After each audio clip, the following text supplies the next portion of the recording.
Hitler 60 লক্ষ ইহুদি মেরেছিলেন।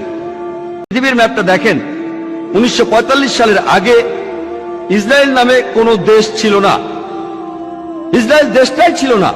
এই ইহুদি দলগুলি, এই দলগুলিকে সন্ত্রাসী বলে ডাকতো ব্রিটিশরা। তারা একটা ইহুদি রাষ্ট্রের জন্য লড়ছিল। পরে তারা শক্তি দিয়ে ইসরায়েল দখল করে আর প্যালেস্টাইনিদের তাড়িয়ে দেয়।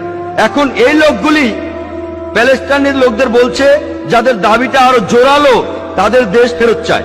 এখন তাদেরকে সন্ত্রাসী বলে ডাকছে ইসরায়েলিরাই। চিন্তা করেন, হিটলার 60 লক্ষ ইহুদি মেরেছিলেন। তিনি ইহুদিদের বের করে দিয়েছিলেন। তারা প্যালেস্টাইনে যাবে কেন? প্যালেস্টাইনিরা তাদের জ্ঞাতিভাইদের আমন্ত্রণ জানিয়েছিল। তারা যদি কোনো দেশ চায় তাহলে জার্মানিতে ফিরে যাওয়া উচিত, ইউরোপে যাওয়া উচিত। চিন্তা করেন, প্যালেস্টাইনিরা তাদের স্বাগতম জানিয়েছিল। ধরেন আপনার বাসায় একজন মেহমান আসলো, অচেনা সেই লোককে আপনি বাসায় থাকতে দিলেন, আর কিছুদিন পর সে আপনাকে বাসা থেকে বের করে দিল। আপনি দরজার সামনে বলতে থাকলেন, আমার ঘর ফেরত চাই, ফেরত দেন। লোকে আপনাকে বলবে সন্ত্রাসী।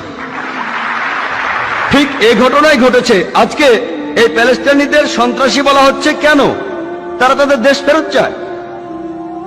আর এখন পৃথিবীর মানুষ, বিশেষ করে উন্নত দেশগুলির মানুষ, তারা নির্বিকার ভাবে এই অন্যায় মেনে নিচ্ছে।